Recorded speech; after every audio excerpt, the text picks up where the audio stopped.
एक वक्त था जब देश में जाति आधारित राजनीति अपने चरम पर थी और अगर देश के सबसे बड़े दलित नेताओं का जिक्र किया जाए तो इसमें नाम आता है डॉक्टर भीमराव अंबेडकर का। और लोगों के जहन में भी यही एक नाम है। पर बहुत कम लोग जानते हैं कि देश में एक नेता और ऐसा था जो देश की आज़ादी के साथ साथ दलित राजनीति का पोस्टर बॉय बन गया। ये वो नेता था जिसके नाम 50 साल तक देश की संसद में बैठने का रिकॉर्ड है। यही वो नेता रहे जो कई सालों तक कैबिनेट मिनिस्टर रहे। और इस नेता के बारे में एक बात आज भी कही जाती है कि इनसे अच्छा रक्षा मंत्री कभी ना मिला था ना मिलेगा। लेकिन बदकिस्मती ऐसी कि ये पीएम की कुर्सी तक तो 2 बार पहुंचे पर पीएम बन नहीं पाए। तो चलिए जानते हैं आज के हमारे राजनीति के फ्लैशबैक में उस बदनसीब नेता की कहानी। नमस्कार, मैं हूं आपके साथ दिव्यांश वर्मा और आप देख रहे हैं पर इंडिया हिंदी। जिस नेता की हम बात कर रहे हैं वो नाम है बाबू जगजीवन राम। उनकी जिंदगी से जुड़े कुछ ऐसे किस्से हैं जिन्हें जिसने सुना उसके होश उड़ गए और इसीलिए इन किस्सों की दास्तां आपको भी सुननी जरूर चाहिए। 5 अप्रैल 1908 को बिहार के भोजपुर में जन्मे बाबू जगजीवन राम डॉक्टर बी.आर. अंबेडकर के लिए कांग्रेस का बड़ा जवाब थे और यही वो थे जिन्हें नेहरू ने 1946 की अंतरिम सरकार में इन्हें लेबर मिनिस्टर बनाया था। जगजीवन राम का एक किस्सा बड़ा मशहूर है। ये हाई स्कूल में थे तो उन्होंने एक दिन स्कूल के घड़े से पानी पी लिया। ये वो वक्त था जब पानी पीने के लिए 2 घड़े रखे जाते थे, एक हिंदुओं के लिए और दूसरा मुसलमानों के लिए। और उसी में से एक हिंदू घड़े से जगजीवन राम ने पानी पिया था और ये बात स्कूल प्रिंसिपल के पास पहुंची कि हिंदू घड़े से एक अछूत लड़के ने पानी पिया है। और इस बात को सुनकर प्रिंसिपल ने भी तीसरा घड़ा रखवा दिया। ये तीसरा घड़ा दलितों के लिए था और जगजीवन राम ने वो घड़ा तोड़ दिया। नया घड़ा रखवाया गया तो जगजीवन राम ने उसे भी तोड़ दिया। तब जाकर प्रिंसिपल को समझ आया और उन्होंने समाज में जिन लोगों को अछूत माना जाता था उनके लिए अलग से घड़ा रखवाना बंद कर दिया।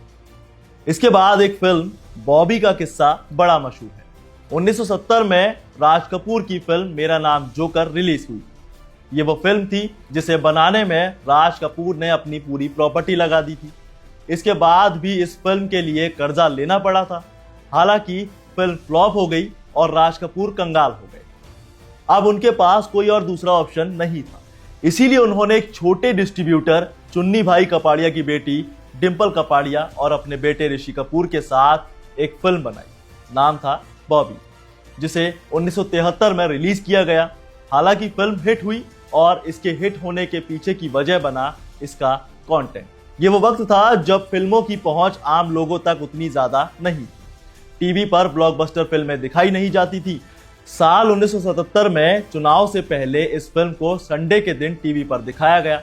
दरअसल मसला कुछ ऐसा था कि साल 1977 के चुनाव से पहले दिल्ली के रामलीला मैदान में इंदिरा की विपक्षी पार्टियों के नेताओं की एक बड़ी जनसभा होनी थी। ये रैली अटल बिहारी वाजपेयी के भाषण के लिए भी याद रखी जाती है, जिसमें जगजीवन राम की वजह से अच्छी खासी भीड़ उमड़ी थी।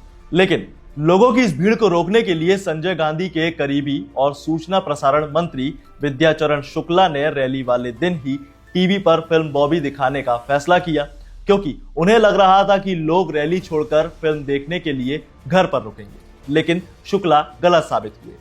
रैली में लोगों की भीड़ इस कदर थी कि तेज बारिश के बाद भी देर रात तक यहां लोग डटे रहे और इसके अगले ही दिन अखबारों में एक हेडलाइन छपी, बाबू बीट्स बॉबी।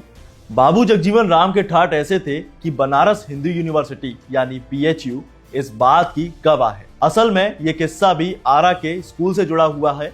स्कूल में एक इवेंट हुआ जिसमें गेस्ट के तौर पर पंडित महामना मदन मोहन मालवीय शामिल हुए। ये वही थे जिन्होंने बनारस हिंदू यूनिवर्सिटी की स्थापना की और उस वक्त जगजीवन ने मालवीय के स्वागत के लिए एक भाषण दिया और यही कदम जगजीवन के लिए वरदान साबित हुआ, क्योंकि वो भाषण मालवीय को बेहद पसंद आ गया और कुछ सोचे बिना ही उन्होंने जगजीवन को BHU में पढ़ने का न्योता दे दिया। और जैसे ही जगजीवन ने BHU में कदम रखा तो उन्हें बिरला स्कॉलरशिप दी गई और स्वागत हुआ भेदभाव से, वो भी काफी बड़े लेवल पर। अब यूनिवर्सिटी में एडमिशन तो मिल गया लेकिन सोसाइटी में बराबरी नहीं मिल पा रही थी। मैस में बैठने के लिए जगह तो मिली, लेकिन उन्हें खाना खिलाने को कोई राजी नहीं था। यहां तक कि उनके बाल काटने के लिए एक स्पेशल नाई गाजीपुर से बनारस आता था, क्योंकि वहां कोई भी नाई जगजीवन के बाल काटने के लिए राजी नहीं था। लेकिन जब भेदभाव की लिमिट क्रॉस हो गई तो उन्होंने बनारस छोड़कर कलकत्ता जाने का फैसला किया। वहां उन्होंने पढ़ाई पूरी की और बिहार लौटकर राजनीति में कदम रखा। कहानी यह भी कहती है कि उस दौर में जगजीवन राम की राजनीति का असर ऐसा था कि तब कांग्रेस और ब्रिटिशर्स दोनों ही इन्हें अपने साथ लेना चाहते थे।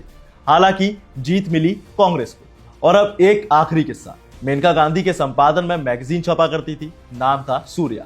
1978 का दौर था। इस मैगजीन में जगजीवन राम के बेटे सुरेश की अश्लील तस्वीर छपी और यह तस्वीर सबसे पहले मैगजीन के कंसल्टिंग एडिटर खुशवंत सिंह के पास आई थी। हालांकि खुशवंत सिंह इस तस्वीर के खिलाफ थे, लेकिन बावजूद इसके इस तस्वीर को छापा गया।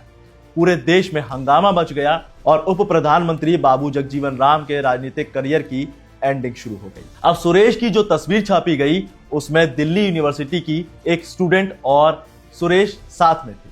हालांकि इसके बाद सुरेश का बयान सामने आया जिसमें उन्होंने कहा कि ये मेरे पॉलिटिकल ओपोनेंट्स की करतूत है। उन्होंने मुझे किडनैप किया था, कुछ पिलाया और उसके बाद इस तरह की तस्वीर ली गई। लेकिन सुरेश के खुद को साफ दिखाने की ये सारे दावे झूठे साबित हो गए। हाँ, वो बात और है कि बाद में सुरेश ने दिल्ली यूनिवर्सिटी की स्टूडेंट से शादी भी की, लेकिन उसके इस कदम से उनका दामन मैला ही रह गया।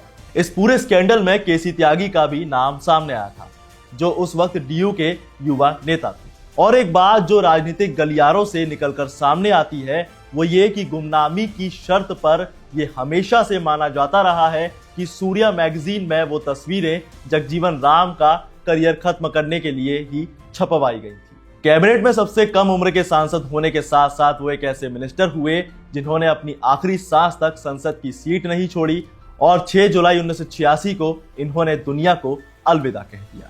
तो ऐसे थे देश के वो बदनसीब नेता जिन्होंने खूब भेदभाव झेला, लेकिन इसके बाद भी उन्होंने आखिरी सांस तक राजनीति का दामन नहीं छोड़ा।